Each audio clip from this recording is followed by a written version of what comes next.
Good morning and welcome back to Wavra Farms. I'm standing outside here in the gardens, kind of in our rose section. And today I thought we'd talk about some basic tips, hints, and general how to take care of roses this morning. So I thought we would cover some diseases, we'd cover fertilization, what to do with bugs, and deadheading. Deadheading is one of those that you need to get it right in order to keep your roses blooming, and there is a special trick. So stay tuned for that. So the first thing we're going to talk about are these couple roses right here. They are both hybrid teas. And if you remember earlier from our earlier video, a hybrid tea is a single rose on a stem. So this is good as gold. It starts this really apricot-y, kind of orangey pink color, and it fades out to a lighter, almost like a brandy color. It's one stem or one flower per stem. Then I have next to me Perfume Factory. As you can see, one stem, one flower, hybrid tea. As you're looking at these two roses, you will notice that I do have some black spot. And black spot is what this is called, these little black dots. And what happens is when it's really wet in the spring, the leaves tend to stay wet. They go wet into the nighttime hours, and then they kind of get these spores on them. And if it gets really bad, then it will actually drop its leaves. So it's just a health maintenance issue. Some roses are better than others where they've got a better black spot resistance. Usually on the week's roses, I don't have an issue, but like I said, we have had so much rain and the humidity has kind of been all over the place that we have treated them once already. I'll go back through, we'll treat them again, and then hopefully we'll be pretty good for the season. So you may ask what I've been treating them with, and it has been the Bio-Advanced Disease Insect Mite Control. So this is a product that we've been using. It's good for up to 30 days protection. It really helps to control the mildew and the black spot, and it also helps to keep the bugs away at this time of year. Now, this is one of those that you hook up to a hose. I really have a hard time with my hand. So those little trigger ones, I do have that as well, but this is so easy. Hook it up to a hose and you just kind of broadcast spray early in the morning and then you're done. So that's what you'll kind of see with these. Now, fertilization on roses is also really, really important. And so we've been using the Rose Tone by Espoma. The nice thing about Espoma is it's made in Washington State, so it is a local product. It's made for our Northwest weather. So this works really well. We did come in earlier in the spring and gave all of our roses a good healthy scoop of the Rose Tone, and we'll come back here in probably the next couple weeks and do another one. The nice thing about the Espoma is if you keep using it on your roses, it does help to prevent black spot. It just helps to create a healthier rose in the long run. So let's take a look at some roses, and they do have mildew. I want you to see kind of what it looks like so you have an idea. It's one of those that I've been fighting a little bit of mildew on this season and still haven't got a handle on it. So let's walk this way a sec and let me show you these roses.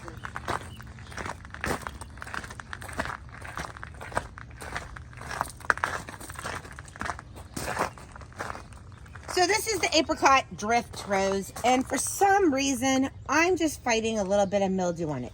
Granted, the leaves are a little bit more silvery, but as you can see, especially early in the morning, there's just kind of a white sheen to the leaves. And for some reason, this is just a variety that I have been struggling with on the mildew. So I'm hoping I can get it under control in the next couple weeks.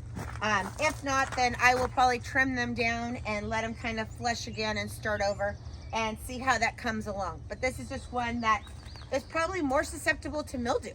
And it's just going to be, with our damper weather this year, one that I'm going to have a little more trouble with.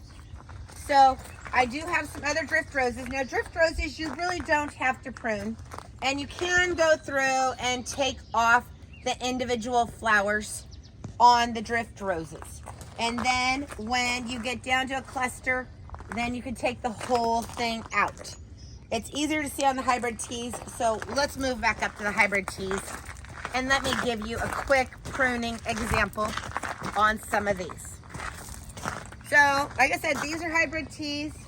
This one here is a grandiflora. This is called Twilight Zone, and Twilight Zone is about ready. I mean, obviously it needs to be deadheaded. I'm gonna grab my bucket and show you some general pruning.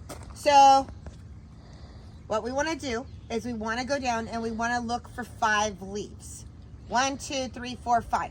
This is where the next bud is going to come out at these 5 leaf inner nodes.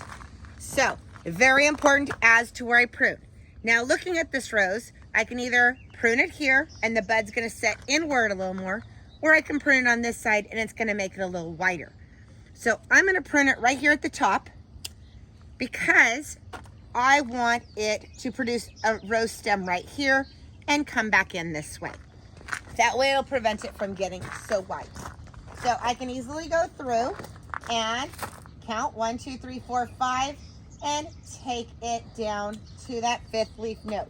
Now you'll notice that I'm cutting it at a little bit of an angle, and the reason is you really don't want the water sitting on top of it.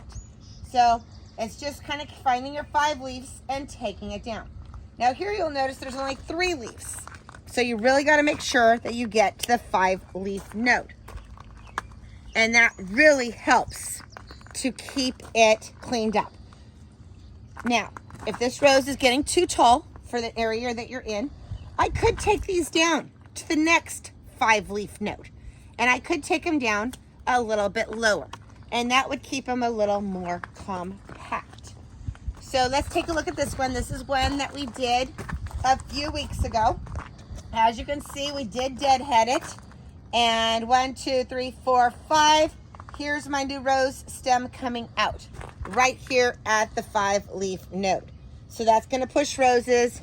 Here is another start, and he's not coming out in the right spot, so we're going to trim him down to a 5 leaf node.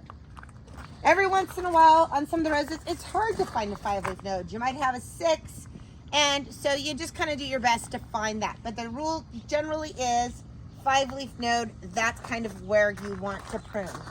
Let me pop this one over. Oh. This is a new one called Pop Art for the Weeks Roses. It's got that lovely, almost Old English style. Great fragrance. And as you can see, here is a leaf bud. And if I look, I really don't have 5 leaves. So what I'm gonna do is I'm just gonna take this out. I'm gonna wait for this one here to finish, and then I will probably take it farther down inside this rose bush to the 5 leaf node. But I really don't want to sacrifice that step. Now the other day I was looking at our hot cocoa Floribunda. And when we did our earlier video, the question was, what's the difference between Floribunda and hybrid tea? And I had said that you could cut out the whole stem on a Floribunda and have a bouquet on one stem, which is what you're seeing here. So on this head, I have 1, 2, 3, 4, 5, 6, 7, 8, 9, 10. I have 10 roses on one stem. So that's what a Floribunda tends to look like. Another Floribunda right here, life of the party.